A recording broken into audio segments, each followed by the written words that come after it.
Welcome back, everyone, to part 7 of our ongoing workshop series, Supporting Neurodivergent Thinkers. This is brought to you by Western Washington University. Once again, I'm Sarah. Thanks for joining us. In this session, we're going to discuss executive functioning. We're going to talk a little bit about initiation of tasks, motivation, focus, how that can look a little bit differently for neurodivergent folks. In part because of executive functioning. And we're also really going to focus on, as a supportive person, how can you really help normalize some of the challenges and strengths that pop up with differences that we'll discuss related to motivation and executive functioning, and how can we be real shame busters in this process as supportive people. So thanks once again for joining me. All right, so I want to give you an overview of executive functioning. So first, we're going to review a couple of skills that most experts agree sort of form the foundation of what we call executive functioning. So here we're talking about paying attention. We're talking about organizing and planning. We're talking about starting tasks. So that's that task initiation piece. So not only being able to start those tasks, but being also able to stay focused on them. Managing emotions is actually part of executive functioning, which we've sort of talked about throughout this series, but we'll really focus on during the next session. So stay tuned for that. And then finally, under that executive functioning suite of skills, we have keeping track of what you're doing. And so those are the skills. Next, we're going to talk about some umbrella areas of executive functioning, these 3 umbrellas, and we're going to give you a couple of examples related to each. So we're going to start with working memory. So working memory is the ability to keep information in mind and then use it in some way. So, funny story about working memory. In recording this workshop series, for a variety of reasons, I had to take a little pause and then kind of resume recording these. And gosh darn it, I just could not remember how to get presenter view to work in my Zoom. I'd done it like 6 times, but it had been a minute and I just could not recall. So I went to the old Google box and I was able to figure it out. So I accommodated myself. I tried not to beat myself up too much about not remembering how to do this specific thing and just kept it moving. But that's an example of working memory. Another one that might be pretty relevant if you are supporting a college student, let's say, is working memory is also really useful, this holding on of information to work on something like a bigger project or a presentation or a report. Let's say you're a student and you have like a big paper due at the end of the quarter. Working memory is going to help you not only like remember that you have that paper to do, but kind of all the pieces and parts of it. And that can just be a little bit more challenging if executive functioning and working memory is a little bit different. So that is working memory. Cognitive flexibility is defined as the ability to think about something in more than one way. So this again is just this concept of being able to use information but apply it to different circumstances. And so I want to say with all of these executive functioning skills and umbrella areas, as we've talked about throughout our time together, this all exists on a spectrum, right? So definitely not saying that just because you're neurodivergent, because you have ADHD, let's say, or you're autistic, doesn't necessarily mean you will have all of these kind of executive functioning differences. It just might be a thing. So there can be, in some folks, there can be some of that like cognitive rigidity, wanting to do things in a very particular way, but some other folks that fall under the neurodivergent umbrella, this actually might be a strength for them, being able to be novel and apply new solutions to different problems. So it really, again, just reminds us it depends on the person and their particular flavor of how differences in executive functioning are showing up for them. And then last but not least, we have this umbrella of inhibitory control. So this includes self-control. So this is the ability to ignore distractions and resist temptations. So example, going back to our college student who, let's say, has a big project due at the end of the quarter. They look outside one day, they say, oh, I really should start working on this project, but oh my gosh, it's sunny. It's sunny here in Western Washington. What project? Pew! Like we're out the door, enjoying that sunshine, which again, I mean, I think is important to be able to balance that kind of self-care with the demands of something like higher education. And at the same time, it might be easier for a peer of that particular student who doesn't have like these things going on with executive functioning to be like, okay, I know it's kind of a bummer. I can't go outside because it's sunny, but I promised myself I'd start on this project, so I'm going to do it, where that ability just might be harder for somebody who has this particular struggle with executive functioning. So hopefully those were helpful examples in these three umbrella areas. So next, we're going to kind of talk about how this might affect people's motivation, like these differences in executive functioning. And as always, I want to encourage us to continue to think about not just the fact that this might look different in every neurodivergent person, like they might have struggles in some areas of executive functioning and not others, but also I just continue to invite us to frame these differences as just that, differences rather than deficits. So again, this concept that it's not worse, it's just different, but knowing about it and learning how to work with it is really the key here. So for example, want to say that people with executive functioning stuff who are neurodivergent can get really motivated. They just might get motivated around different things. So as you can see on the left-hand side of the screen, what can be strongly motivating is things that are of particular interest to the person, things where there's some urgency, which can kind of lead to some of these maybe tendencies to procrastinate as outsiders might think about it, or as a supportive person, you might be like, oh, what's up with this procrastination? And what's up with it is that because of some executive functioning stuff and just the way that we're motivated, procrastination might just be the way that we are able to motivate ourselves and to get things done, which can be a little bit frustrating sometimes for people from the outside.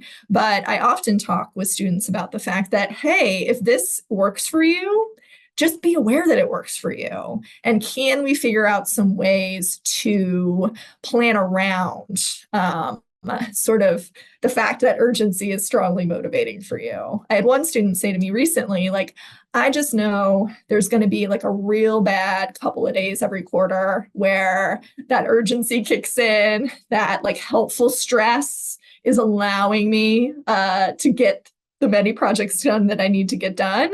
And I just know those couple of days are going to be crappy, but it's okay. And then I have a self-care plan for afterward. Perfect, right? So knowing that about yourself, sometimes you can make it work for you. Novelty can also be extremely motivating for people sometimes. And so I think what I want to say too is that you might come across a term or a new acronym. We have so many acronyms, but how about one more? There's an acronym that has been created somewhat recently as sort of an alternative to ADHD. So ADHD, as we know, is attention deficit hyperactivity disorder. And there's people who are really pushing for us to think about as kind of a part of ADHD, or even as an alternative that's maybe more accurate when we think about the experience of ADHD is VAST. So VAST stands for Variable Attention Stimulus Trait. So this is the idea that ADHD is not necessarily about an attention deficit, but is variable. right? So my attention, as we're going to talk about in a second, I might be really able to focus on something, but only if I'm interested in it. It has some urgency to it and there's some novelty to it. So I think it's just a really interesting idea. And if you see VAST floating around out there, it's some people's desire to more accurately state what a lot of people's experience is, who may have ADHD or suspect they do, is it's not that I have an attention deficit all the time, it's just my attention is variable depending on what it is. So hopefully that's helpful. So what can be less motivating for folks is sometimes if other people say it's important, but I don't see why it is, not super motivated to do it. Like if I don't see the value in it, or if it just seems empty or like jumping through a hoop, sometimes it can be really hard to motivate oneself to get that thing done. So that's something to keep in mind. I think for any of my college professors out there or folks supporting college students, like I think university can actually be good in this way because there's not always a ton of like busy work like there can be earlier on in somebody's education. But if somebody doesn't see the purpose behind something and why it's important, sometimes it can be really hard to get motivated to do that certain task. So something to note. The future. So knowing something is due at the nebulous, like 3 months from now at the end of the quarter, sometimes it's hard to like have that register. There's a cool doctor, Dr. Hollowell, who studies ADHD and likes to say that for folks with ADHD, there's 2 times. There's now and there's not now. So it can be really hard just to keep in mind, oh, this project is due in 3 months. When is 3 months? I don't know her. 3 months from now, what's that? So I think that's something else that can be a little bit of a challenge in terms of those kind of way in the future deadlines. That can be a struggle. And then the concept of punishment or consequence doesn't always register either. So some of the typical ways that people can motivate themselves, whatever that means, sometimes just aren't the same for people who are neurodivergent. So things to keep in mind. Okay. So one thing to note, and this kind of goes back to this idea of variable attention versus a just straight up deficit in attention, is that there can actually be not just attention on something, but what we call hyperfocus. So hyperfocus is this concept of kind of having this tunnel vision when a person is actually extremely focused on something. And so a lot of people report to me that they really try to utilize and harness the power of hyperfocus. Like that student I mentioned earlier, I'm going to have a couple of tough days every quarter, but I know when it gets down to it, I can really hyperfocus on getting done what I need to get done.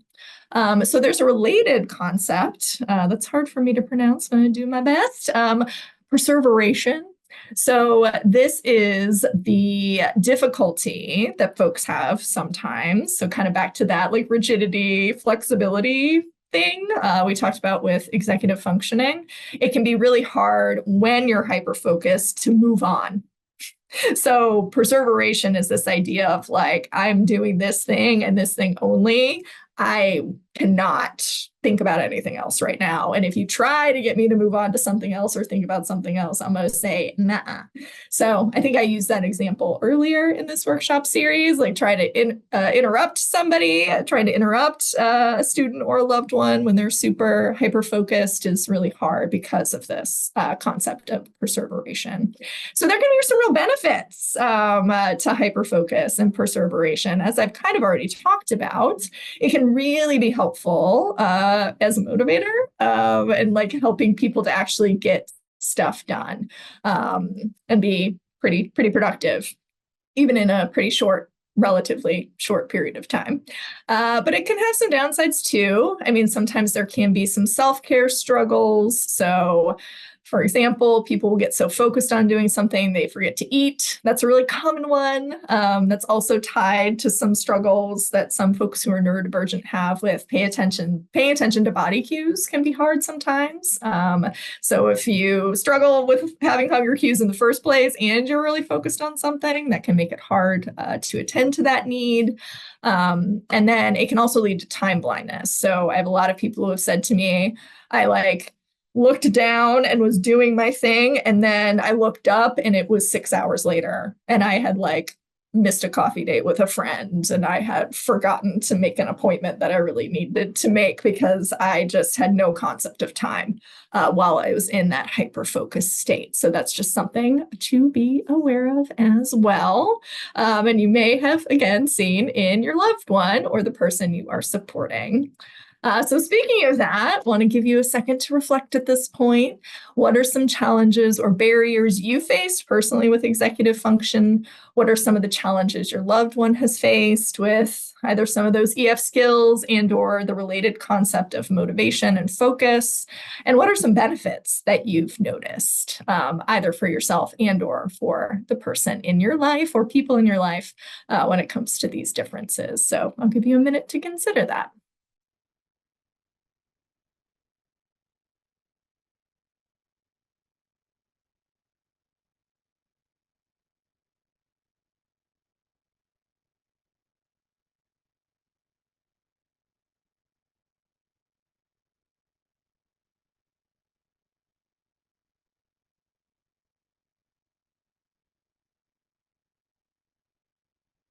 All right, so hopefully that was a helpful moment of reflection. Ironically enough, I got so hyper focused on making this video, I'm running into my lunch hour. So we're going to wrap it up. So just as, kind of a recap, executive functioning, I think overall something I think it's important just to take away is that it really impacts overall functioning pretty significantly for folks. So any struggles with executive function skills, motivation, focus can really have a cascading effect on somebody's life, and it can create some kind of negative outcomes for people. So I talked earlier about how urgency can sometimes actually be a motivator, and that's stress, right? There can be good stress or time pressure that can actually motivate folks to get stuff done. I often talk about the distinction, though, between that stress that's a motivator and then tipping over into anxiety, which actually can really stop you in your tracks. So if you're, feeling really anxious about getting a particular thing done, or just the overwhelming amount of tasks that you're supposed to be accomplishing, it can actually be really paralyzing for people. We talked about this recently in a support group that I facilitate. We called it the circle of doom, or just the anxiety spiral of this phenomenon of being anxious because I know I have to do something, but then I beat myself up for not doing it. So I feel even more anxious, and then I just continue not to do it, and then I continue to get anxious, and it just kind of goes on and on. So that can also cause a really tough sense of shame. Why can't I just do this thing? Why can't I just focus? Can't I just start this thing more than a day before it's due? And so a couple of things to remember is that we talked in session 4 about some things that can help, and I think they apply here to executive functioning and motivation challenges. So body doubling is one great example of that. So being able to sit by somebody next to them while they're working, or encouraging them to do that in order to work with some of these challenges. There's also other outside support that could be helpful. I think asking for accommodations is a huge one that we've talked about already. There's actually specific executive functioning coaches out there who might be able to help a student, let's say, specifically with some of these challenges and work with their brain to come up with ways to, still get things done while working with their uniqueness. And then finally, there's a couple of video series I recommend to students pretty routinely that I want to mention here. It's from the YouTube channel How to ADHD, and they have a 2-part series called The Wall of Awful, which is basically talking about that like anxiety spiral I just described and how to kind of get over that or get out of that spiral in order to actually start something. So they just phrase it as the wall of awful. It's very helpful. And then they also have a 2-part video series called The Motivation Bridge, which really acknowledges like motivation just looks different for neurodivergent folks or folks with variable attention. And so they really outline in that video some strategies to help with that as well. And sometimes I tell students we just have to kind of try a bunch of stuff, throw spaghetti at the wall, see what sticks, and find what really works for you. All right. And then last but not least, as a supporter, I think just normalizing some of these challenges around executive functioning and motivation can be huge, because I think that really combats the shame spiral that folks can also get in around these topics. So just say, you're okay as is. You just work a little bit differently. Your motivation works a little bit differently, and that's okay. How can I support you? So hopefully this was helpful. Thanks again for joining us. And just want to say once again, be well, WW, and we'll see you in a second, hopefully for our very last video.